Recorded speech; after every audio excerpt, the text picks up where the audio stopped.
All right, let's dive right in. Today, we're tackling the high-stakes world of the AFCON knockout stage. We're going to use a data-driven analyst playbook to break down two really interesting matches and show you the strategies behind predicting who moves on and who goes home. So, let's get to it. So here's our game plan for today. First, we'll talk about why the knockout stage is just a totally different animal. Then we're going to analyze two very different games. One's a classic mismatch, the other's shaping up to be a real stalemate. After that, we'll peek behind the curtain at the analyst's strategy, and finally, we'll wrap up with some key takeaways so you can bet smart. First things first, you have to understand the pressure cooker that is knockout football. See, the group stage is all about just getting enough points to survive. But here, it's one and done, win or go home. The whole playbook completely changes. And that brings us to the big question, right? When it all comes down to a single game, what really makes the difference? Is it that flashy, creative flair we saw in the group stages, or is it just solid, disciplined, consistent form? Well, according to the analyst's playbook, the answer is pretty clear. All those fun surprises from the group stage, they tend to just fade away. In these high-pressure, winner-take-all games, it's almost always the stronger, more disciplined teams that find a way to win. Okay, so let's put this into practice with our first case study. This one is a classic David versus Goliath setup. We've got a huge tournament favorite, Senegal, squaring off against Sudan, a team that, honestly, is lucky to even be here. This one is all about contrasts. I mean, you just can't get more different than this. You've got Senegal, who cruise through their group, unbeaten, scoring goals, looking solid at the back. And then you have Sudan, who somehow, incredibly, made it through without winning a single game, just relying on draws. And this number right here, this says it all. 0. That's how many goals Sudan scored in the entire group stage. Getting to the knockouts without putting the ball in the net once? That is just wild. And it's a massive, massive red flag when you're about to face one of the best defenses in the whole tournament. So when you look at the data, it's pretty much a one-sided story. Senegal scores consistently, they've got way more talent all over the field, and they know how to handle these big pressure games. Now, yeah, they are missing their star defender, Kalidou Koulibaly, but let's be honest, when your opponent literally can't score, that risk feels a whole lot smaller. So this all leads to the analyst's primary pick, and it's a confident one: Senegal to win with a minus 1.5 handicap. Now, if you're not familiar with that, it just means they're predicting Senegal won't just win, but they'll win by at least 2 goals. That's how big the gap is expected to be.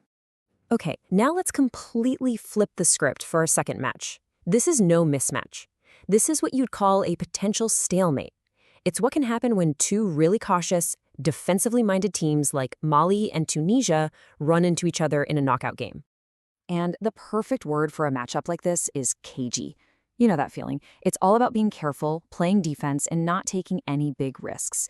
In a game like this, the fear of being the one to make that first crucial mistake, it just controls everything. It usually makes for a very tense, tactical fight. And this chart, it basically paints the whole picture for us.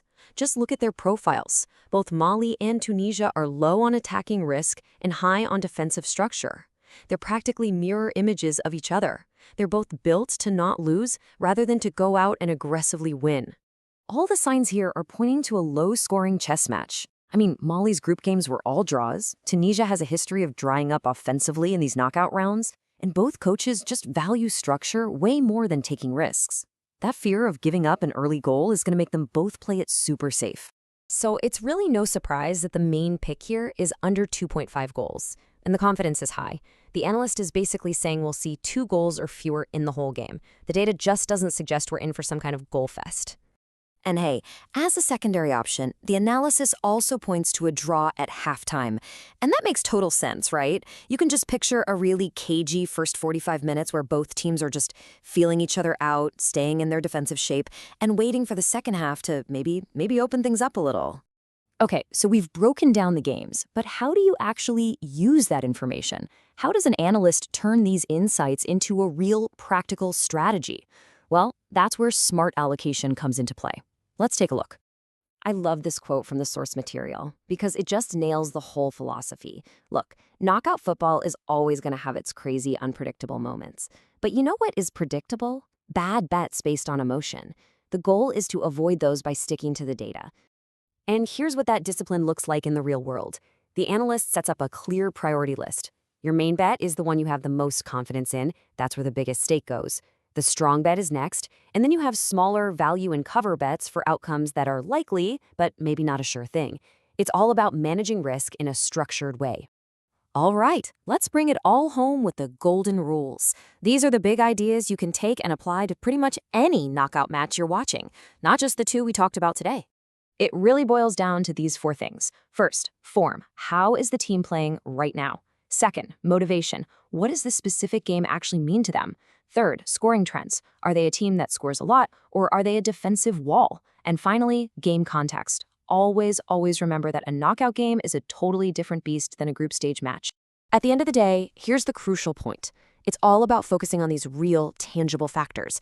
You've got to resist chasing those long shot odds just because the payout looks nice, and avoid picking with your heart. Let the data do the heavy lifting. And that leaves us with one last big question, doesn't it? The analysis and the data give us a really clear logical path. But in a sport that's all about passion, drama, and moments of pure genius, can numbers ever really predict the human element that makes these games so incredible to watch? That's something to think about. Thanks for tuning in.